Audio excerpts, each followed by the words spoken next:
آج اس نے ایک نیا ڈرامہ رچایا۔ ظاہر ہے جب پہلی خبر آئی تو ہم سب لوگ پریشان ہوئے، ہم نے ہمدردی کا بھی اظہار کیا، لیکن جوں جوں وقت گزرتا گیا اس واقعے سے لمحہ بلمحہ ایک ایک جھوٹ پھوٹتا رہا۔ گولی ایک چلی ہے یا یہ کہ برس مارا گیا ہے، گولی ایک لگی ہے، دو لگی ہیں، تین لگی ہیں، چار لگی ہیں، ایک ٹانگ میں لگی ہیں، دو ٹانگوں میں لگی ہیں، گولی لگی ہے، گولیوں کے ٹکڑے لگے ہیں۔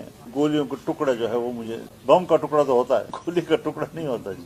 کہاں سے ٹکڑے آ گئے اتنے زیادہ؟ میں نے ایسے ان کے لوگوں کو دیکھا، پتہ نہیں گولی کہیں قریب سے بھی گزری یا نہیں، لیکن اتنا لگتا ہے کہ ان کے گالوں کا بوسہ لیا ہوگا زیادہ سے زیادہ، لیکن نیچے قمیص ساری کی ساری خون سے بھری ہوئی۔ تو جس طرح برادران یوسف نے یوسف علیہ السلام کی قمیص کو جھوٹا خون لگایا تھا، یہاں بھی کچھ ایسے ہی منظر ہمیں لگ رہا تھا۔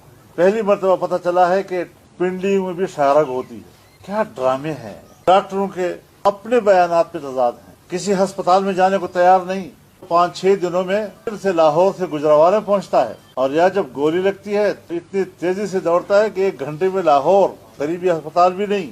اتنے بڑے حادثہ جس کی وجہ سے آسمان سر پہ اٹھایا گیا، پھر ہڈی کا علاج کینسر اسپتال میں، پھر اس کے ڈاکٹر کا رپورٹ، اور جو باہر سے ٹیم آئی ہے اس کی رپورٹ، اور واقعہ پنجاب کی سرزمین پہ، سیکورٹی پنجاب گورنمنٹ کی، بندہ پکڑا گیا تو پنجاب پولیس نے پکڑا، لے گئے تو پنجاب کے تھانے میں، تفتیش ہوئی تو پنجاب کی پولیس نے کی، اور بغیر تحقیق کے ملبہ ڈال دیا کہ جی وزیر اعظم پر پرچہ کاٹا جائے، رانا ثناء اللہ پہ پرچہ کاٹا جائے، ISI کی DGC پہ پرچہ کاٹا جائے۔ کیا مطلب؟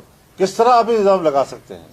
اس طرح تو عام دیہاتوں میں کوئی شاید جس طرح ہم لوگ ہوتے ہیں ایک دوسرے کے خلاف دعوے داریاں فوراً کر دیتے ہیں، اس طرح تو وہ بھی نہیں کرتے۔ ایسی گفتگو کوئی عام شہری بھی شاید اس کو قبول نہ کرے۔ یہ ہمارے ملک کا ایک وزیر اعظم جو رہ چکا ہے اور اس منصب کو استعمال کر رہا ہے، اس قسم کی گفتگو وہ کرے۔ کچھ تو سمجھنے کی ضرورت ہے معاملے کو۔ اتنے غیر سنجیدہ ہو گئے ہیں ہم لوگ، ہمارا عام شہری بالکل غیر سنجیدہ ہو گیا ہے، کنفیوز کر دیا ہے سب لوگوں کو کہ ہم کر کیا رہے ہیں اور ملک میں ہو کیا رہا ہے۔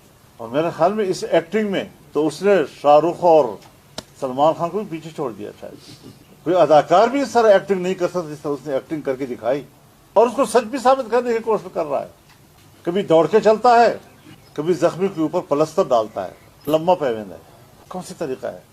ہڈی ٹوٹتی ہے تو پلستر ڈالا جاتا ہے، زخموں پر پٹی باندھی جاتی ہے، جیسے زخمی کے اوپر نہیں یہ کہ ایک ٹانگ ہے 2 ٹانگیں ہیں۔ اس طرح کا ڈرامہ شاید دنیا میں کوئی مچا سکے۔ پشتو میں ہے کہ وہ ہم دکم زے اور ڈب دکم زے تھی، واقعہ ادھر ہو گیا ہے، ملبہ وفاق پہ ڈال دیا گیا۔ تمہیں میں کسی اور جگہ پہ ہوں۔